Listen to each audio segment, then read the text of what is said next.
예, 여러분 안녕하세요. 손잡아 TV입니다. 오늘 또 멋진 숲을 여러분들에게 소개를 하고자 합니다. 인간이 살아가는데 가장 중요한 요소가 세 가지가 있습니다. 소위 말해서 의식주.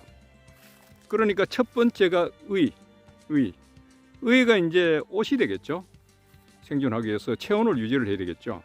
그리고 이제 또 패션을 가지고 이제 멋도 내야 되고, 그래서 그 다음에 이제 양식이 되겠습니다. 그 다음에 잠잘 곳, 머무를 곳, 집이 필요하겠습니다. 가장 중요한 요소가 세 가지 요소인데, 이게 해결이 되지 않으면은 우리가 인간답게 살 수가 없습니다.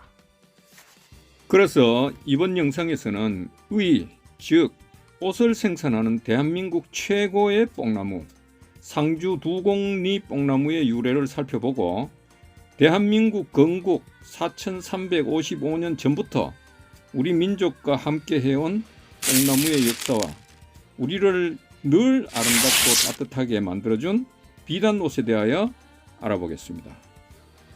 자, 하늘 아래 첫 뽕나무가 위치한 곳은 경북 상주시 은청면 두곡리입니다. 이 뽕나무의 수령은 2023년 현재 400년이 넘은 것으로 추정되는데, 뽕나무는 우리 생활과 밀접한 관련이 있어서 역사적, 문화적, 학술적으로 매우 가치가 크다고 할 수 있습니다.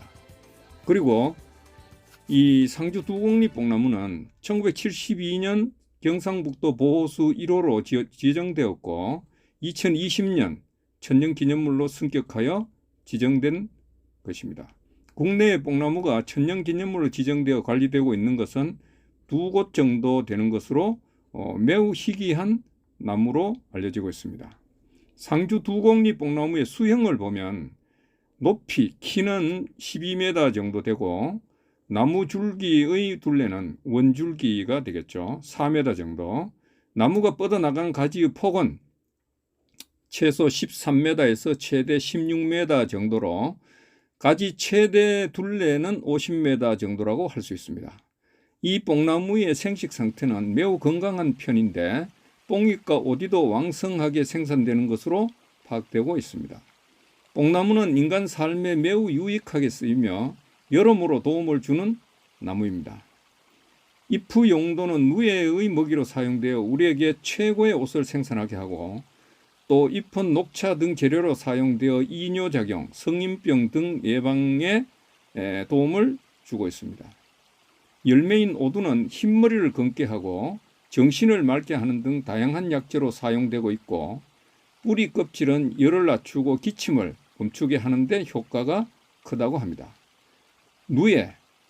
누에는 편두선 치료의 특효라고 알려지고 있고, 번데기는 원기 활력, 당뇨 등 예방에 사용되고 있습니다. 뽕이 우리에게 주는 감사함은 다 헤아리기 힘들 정도로 매우 우리에게 큰 도움을 주고 있습니다. 상주라는 도시의 입지 조건을 보면은 대한민국의 중심에 위치하고 있고, 백두대간이 휘감아 지나가고 있고, 태백산에서 이어진 낙동강이 앞을 흐르면서 천혜의 지형을 형성하고 있는 곳입니다.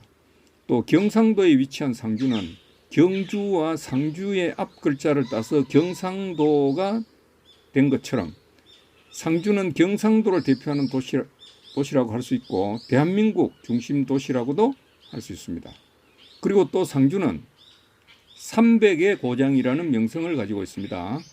즉 300이라 그러면 세 가지 흰색의 명품, 흰색이 나는 제품을 생산한다는 것인데, 이는 누에고치, 쌀, 꽃감을 의미합니다.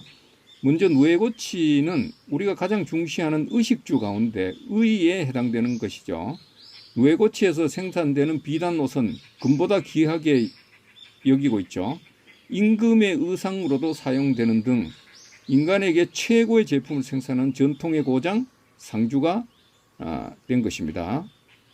다음 흰색은 쌀인데, 의식주에서 식에 해당되는 것이 쌀이죠. 인간의 생명을 유지하게 하는 에너지원이라고 할 수 있습니다. 쌀의 중요성은 말할 필요도 없을 정도로 목숨과 같은 존재이죠.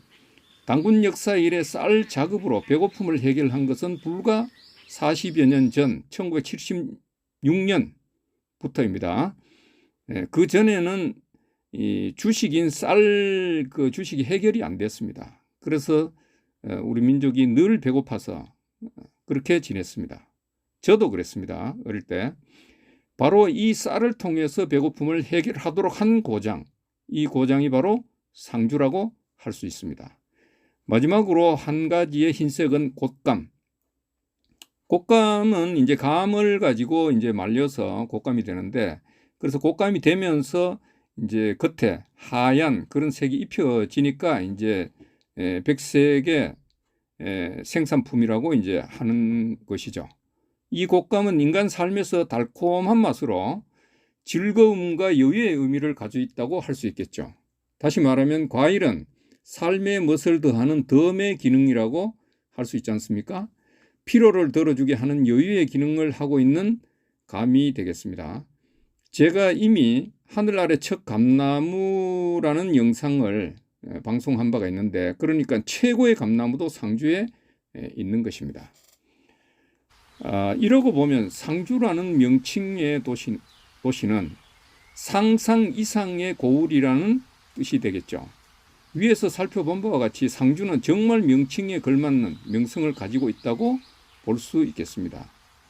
저도 어릴 때 뽕나무를 키우고 누에고치를 생산하여 배틀을 이용하여 비단을 생산하는 것을 직접 본 적이 있는데, 뽕나무의 잎이 누에의 먹이가 되고 누에는 하얀 고치를 생산하게 되는 것이죠.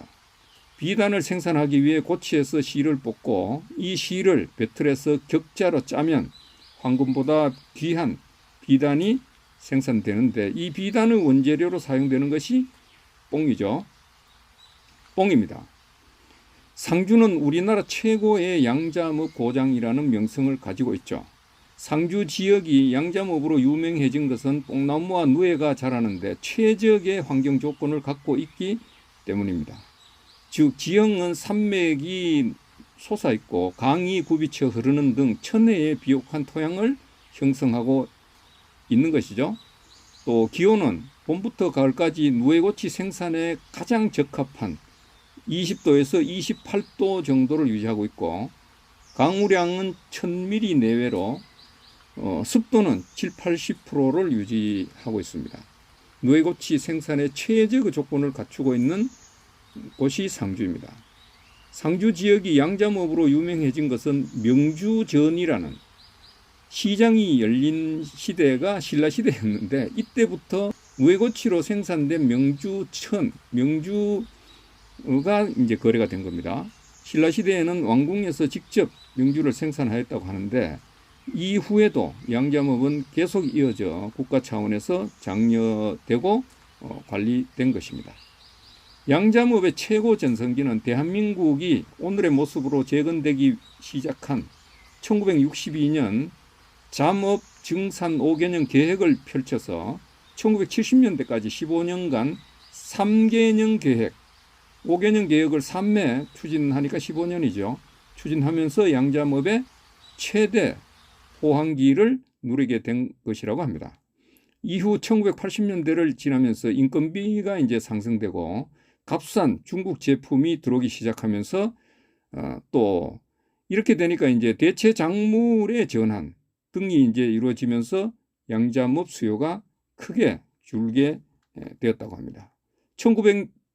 1990년대를 지나면서 국민들의 생활 수준 등의 향상으로 건강에 대한 그런 관심이 이제 높아져서 건강식, 의약품, 화장품 등 건강과 미용 등 기능성 식품에 대한 수요가 확대되면서 새로운 시장이 형성되었다고 합니다. 이에 따라 2009년에는 기능성 양잠 산업 육성 지원법까지 제정되기도 했습니다.